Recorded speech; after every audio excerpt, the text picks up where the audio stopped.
ẹ̀yin èèyàn lé gist tèmi tí a gbọ́ wọ́n ní màmá wa Esther Ajayi wọ́n ní wọ́n pe Queen Naomi o wọ́n ní wọ́n dẹ̀ bá Queen Naomi sọ̀rọ̀ wọ́n ní wọ́n gbé aago màmá wa Esther Ajayi bí a ṣe gbọ́ wọ́n ní wọ́n bá wọn sọ̀rọ̀ pé kí wọ́n má ṣe ìwà tí wọ́n ń wù pé láti má jẹ́ kí kábíyèsí rí ọmọ wọn pé kò sí nǹkan tí ó lè máa ṣẹlẹ̀ pé kábíyèsí ní àṣẹ láti rí ọmọ wọn pé kán má jẹ́ kí ìbínú tí wọ́n ń bí kó affect láti má jẹ́ kí kábíyèsí rí ọmọ wọn nǹkan tí wọ́n ní màmá wa Esther Ajayi sọ nìyẹn allegedly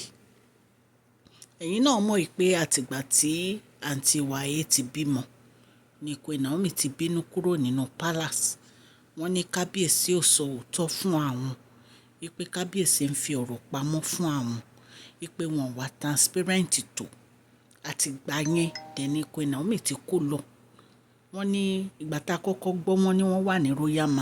Mansion ní Lekki ṣùgbọ́n recently la gbọ́ pé wọ́n ti bẹ̀ pa wọ́n kúrò ní ibẹ̀ wọ́n ní kábíyèsí dẹ̀ ti ń wá wọn kiri láti bíi 2 days báyìí wọ́n ní wọn gbúrò wọ́n ní wọn ọ̀dẹ̀ wá tún wá gbúrò Tadenikawo wọ́n ní ṣùgbọ́n passport Queen Naomi wà lọ́wọ́ kábíyèsí ìpè torí wọ́n ti gbà lọ́wọ́ agent tó fẹ́ bá wọn ṣe visa láti lọ sí America tó náà láwọn fẹ́ take vacation ṣùgbọ́n wọ́n ní kábíyèsí ní pé àwọn ní ìdí passport wọn náà ti gbà ṣùgbọ́n nǹkan tá à ń gbọ́ ní ìsìn ni pé wọn ò mọbi tán wà up till now èyí tó wá jọ wá lójújù ni pé wọ́n wá lọ change school Tadenikawo pé wọn dẹ̀ jẹ́ kí kábíyèsí gbọ́ so right now wọ́n ní kí Queen Naomi má ṣe nǹkan tí wọ́n ń ṣe yẹn láti má jẹ́ kí kábíyèsí rí Tadenikawo wípé nítorí pé wọ́n ní àṣẹ lórí ọmọ wọn láti rí ọmọ wọn ní ìgbà tí ó bá wù wọ́n ipe bí wọ́n ṣe ní pé wọn ò lè rí ọmọ wọn yẹn ipe ó máa affect ọmọ yẹn psychologically nǹkan tá a gbọ́ nìyẹn o tán ní màmá wa Esther Ajayi bá wọn sọ̀rọ̀ gẹ́gẹ́ bí ìyá ẹ̀yin èèyàn lé ẹ̀yin náà mọ̀ wípé àti ìgbà tí Queen Naomi àti kábíyèsí ti fẹ́ padà ni màmá ti ń dúró tì wọ́n tí wọ́n ń fi àdúrà ràn wọ́n lọ́wọ́ wọ́n dẹ̀ fi ọ̀rọ̀ kábíyèsí ṣeré àti Queen Naomi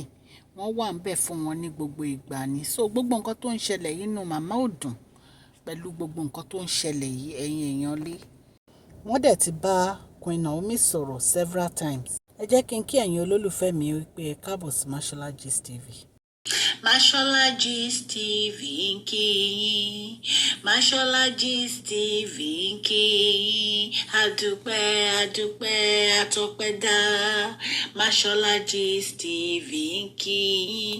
Mashola Gist TV ń kí yín ó ní ẹ ṣé o lọ́wọ́ ọkùnrin lọ́wọ́ obìnrin lọ́wọ́ ọmọdé lọ́wọ́ àgbàlagbà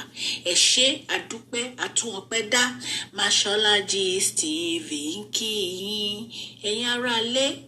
orúkọ mi ni Mashola ẹ káàbọ̀ sí Mashola Gist TV Yorùbá ni mo máa ń sọ lórí ìkànnì yìí nítorí pé a fẹ́ gbàgbé àṣà àti èdè wa a dẹ̀ tún sọ nítorí pé ọ̀pọ̀lọpọ̀ àwọn èèyàn wa tí wọ́n gbọ́ Gẹ̀ẹ́sì ẹ̀yin èèyàn létẹ̀bà tí subscribe o kẹ́dẹ̀ tẹ notification bell yín so that a bá ti post any gist ẹ̀ máa rí à ń sọ̀rọ̀ nípa celebrity gist royal gist politics àti gbogbo nǹkan tó ń ṣẹlẹ̀ ní agbègbè orílẹ̀-èdè bàbá wa ní ilẹ̀ Nàìjíríà à ń ṣe advert lórí ìkànnì yẹn kàn sí wa ní Mashola Gist TV @gmail.com ọlọ́run á máa ràn gbogbo yín lọ́wọ́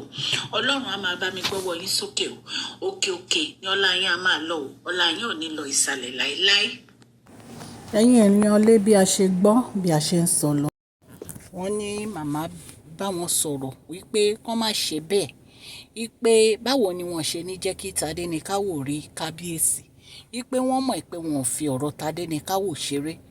wọ́n ní pẹ̀lú bí wọ́n dẹ̀ ṣe lọ change school ọmọ yẹn wọ́n ní kò dáa kán lọ change school ẹ̀ without ìpè kábíyèsí mọ̀ nípa ẹ̀ ìpè nǹkan tán ṣe yẹn ìpè kò dáa tó ẹ̀yin náà mọ̀ wípé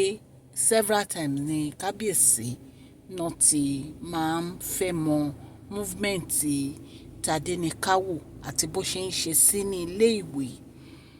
wọn ò dẹ̀ fi ọ̀rọ̀ iléèwé Tadenikawo ṣeré. Ṣùgbọ́n torí inú tí Queen Naomi ń bí a ṣe gbọ́ allegedly o, wọ́n ní wọ́n lọ change school Tadenikawo,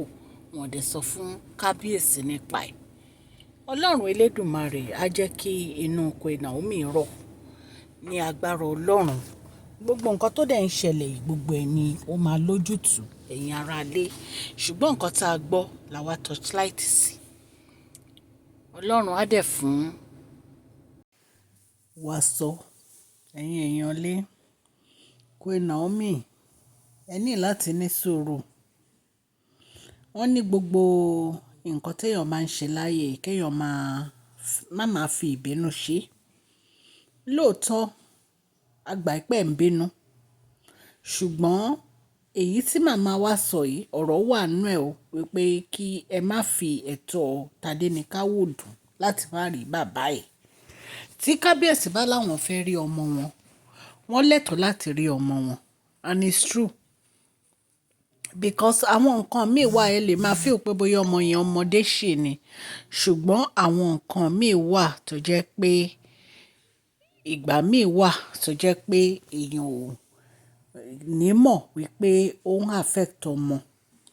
Ṣó ti yé yín? Ibikíbi tó bá wù kẹ́ ẹ wà, ẹ try láti jẹ́ kí kábíyèsí rí ọmọ wọn. Ẹ lè cut relationship tó wà láàrin kábíyèsí àtọmọ wọn, ó máa affect ọmọ yẹn. Ọlọ́run á wà pẹ̀lú yín. Ọlọ́run á dẹ̀ jẹ́ kí gbogbo ọ̀rọ̀ yìí kó níyanjú ní agbára Ọlọ́run. Kò jẹ́ bó ṣe jẹ́ ẹ̀yin èèyàn lé, bí a ṣe gbọ́ nìyẹn la ní ká mú wá fún yín. A dúpẹ́ fún gbogbo